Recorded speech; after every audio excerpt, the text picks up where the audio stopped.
Hello everyone नमस्कार स्वागत छ हजुरहरूलाई मेरो युट्युब च्यानलमा। आज भने मैले हजुरहरूसँग चकलेट बनाना केकको रेसिपी सेयर गर्दैछु।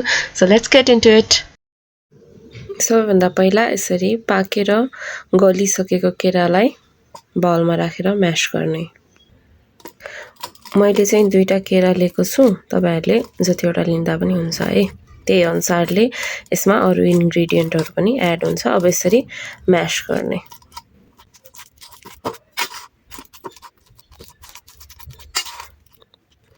अब यहाँ चाहिँ मैले 1 कप भन्दा अलि धेरै बटर मेल्ट गर्नलाई राखेको छु। यो बटरलाई चाहिँ खैरो हुने बेलासम्म सानो ग्यास पारेर ब्राउन गर्नलाई छोड्दिने है।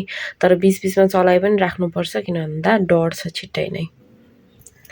मेजरिङ कप छ भने छ, हैन भए यसरी एउटा जुनसुकै पनि कचौरा, भाँडा, कपको अन्दाजमा चाहिँ सबै चीज मेजर गर्नु होला। अब बटर चाहिँ मैले यो कचौराको यति डोरा आउने गरी लिएको छु। अब यही कचौराको नाप अनुसार चाहिँ म पिठो पनि नाप्छु। मैले यसमा यति चाहिँ आटाको पिठो राखेको छु भने अब चाहिँ म यसमा कर्न स्टार्च राख्छु भरि हुने गरी।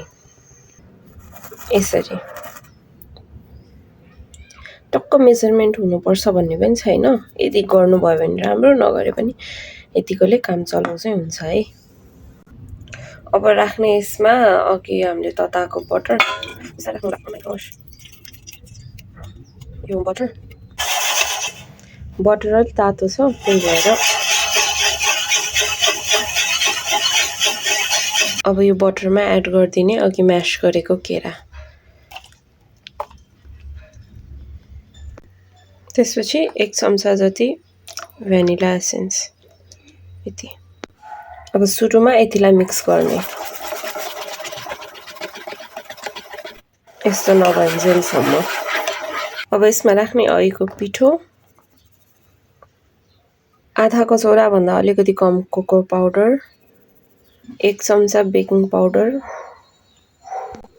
एकदम थोरै बेकिङ सोडा, लगभग 1 कचौरा अथवा स्वाद अनुसार चिनीको तुलो।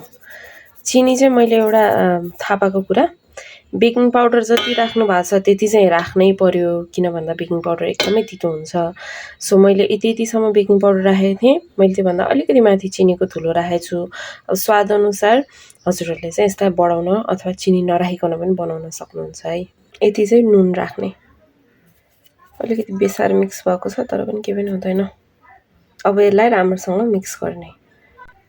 यस्तो अवस्थामा चाहिँ चम्चाले नै मिक्स गर्नुपर्छ है यसलाई। सुरुमा चाहिँ अलि नमुछेको जस्तो लाग्न सक्छ, तर यो राम्रोसँग मुछिन्छ। अनि ब्याटर बीचमा मुस्दै चाहिँ यस्तो हुन्छ, यस्तो देख्छ है। यो सेतो चाहिँ डल्लो किरा जस्तो देख्छ, तर यो किरा चाहिँ हैन है। कर्न स्टार्च राखेको कारणले यस्तो भएको हो। यो केही पनि हुँदैन है। अब यसमा चाहिँ मैले एड गर्दै छु यति जति पिनट बटर। यो चाहिँ खास मैले अघि केरासँगै राख्नुपर्ने हैन, मैले बिर्सेँ। अहिले राख्दा पनि केही पनि फरक पर्दैन। अब चाहिँ केक बनाउँदाखेरिको एउटा इम्पोर्टेन्ट टिप हैन, मेरो ब्याटर चाहिँ अलि साह्रो छ नि त है।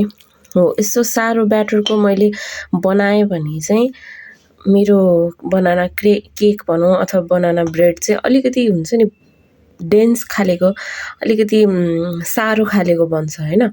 यदि तपाईलाई साह्रो खालेको खानु मन छ भने चाहिँ यतिकै यसलाई बेक गर्ने हो हैन। यदि तपाईलाई अलिकति फ्लफी खालेको, अलिकति सफ्ट खालेको खान मन छ भने चाहिँ तपाईले यसमा पानी राख्ने है। दूध राख्दा पनि हुन्छ, तर दूधले अझै यसलाई साह्रो बनाउने भएको कारणले मैले यसमा अलिकति पानी थपेर यो ब्याटरलाई अलिकति पातलो बनाउँछु। यो पनि त्यही कचौरामा मैले पानी अलिकति लिएँ, अलिकति राख्दिन्छु पहिला, मिक्स गरेर हेर्छु अनि कतिको कन्सिस्टेन्सी हुन्छ भनेर। यतिको भएको छ है। अब चाहिँ के गर्ने भन्दा नि यसलाई हातमा यसरी लिने अनि यसको चिनी टेस्ट गर्ने है। यसको चिनी अहिले टेस्ट गर्यो भने हामीले थप्न मिल्छ, पछि पाकिसकेपछि थप्न मिल्दैन। सो अहिले टेस्ट गर्ने र पुग्छ भने ठिकै छ, पुग्दैन भने एड गर्ने। मेरोमा चाहिँ ठिक रहेछ है चिनी, किन भन्दा केरा पनि अलि बढ्दै पाकिसकेको थियो। सो केरा अलिकति कालो छ भने चाहिँ अझ गुलियो हुन्छ, सो धेरै चिनी राख्नु पर्दैन। अब चाहिँ यसलाई बेक गर्ने। मैले चाहिँ यसमा एउटा पेपर राखेर यसरी चारैतिर बटर राखेको छु। अब चाहिँ यसमा मैले केकको ब्याटर राख्दैछु है। केकको ब्याटर चाहिँ यस्तो भएको छ है। अब यसलाई एक दुईचोटि यसरी ट्याप गर्ने अनि अब यसलाई बेक गर्ने। यसलाई यसरी राखेर छोपेर बेक गर्ने फर 30 to 35 minutes।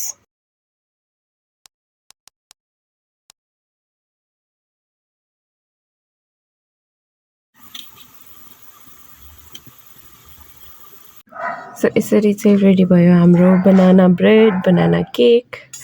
यसलाई साइडबाट यसरी अलिअलि चाकुले छोड्ने, तर खासै छोड्नु त पर्दैन किन भन्दा बटर लगाएको कारणले गर्दा साइडमा त्यस्तो टाँसिएको त छैन। Moment of truth.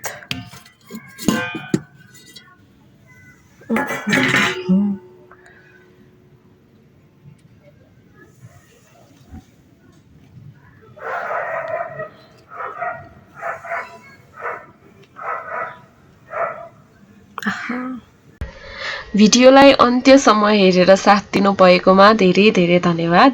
यदि तपाईहरुलाई यो रेसिपी यो भिडियो मन पर्यो भने प्लिज लाइक गरिदिनु होला र च्यानललाई सब्स्क्राइब गर्न भने नबिर्सिनु होला। Bye bye, love you.